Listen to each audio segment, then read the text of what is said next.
મહિલા આયોગ દ્વારા નારી 2025 અહેવાલ કરાયો જાહેર।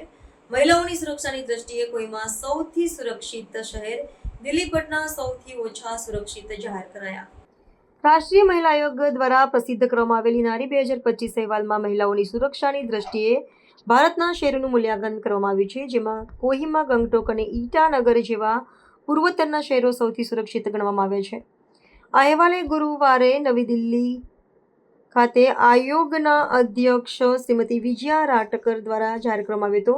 આ સર્વેક્ષણમાં દેશના 31 શહેરોની 12,770 મહિલાઓના અનુભવો અને મંતવ્યોનો સમાવેશ કરવામાં આવ્યો હતો, જેના આધારે પટના, જયપુર અને દિલ્હી જેવા શહેરોને મહિલાઓ માટે સૌથી ઓછા સુરક્ષિત શહેરોની શ્રેણીમાં મૂકવામાં આવ્યા છે।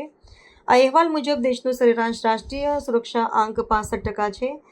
તેમ છતાં 40% શહેરી મહિલાઓ પોતાની ઓછી સુરક્ષિત અથવા અસુરક્ષિત માને છે। સર્વેક્ષણમાં જાણવા મળ્યું છે કે જાહેર સ્થળોએ છેડતી અને સતામણી એક મોટી સમસ્યા છે, જેમાં મોટાભાગના કિસ્સાઓ મહોલ્લામાં 38% અને જાહેર પરિવહન 29%માં બને છે।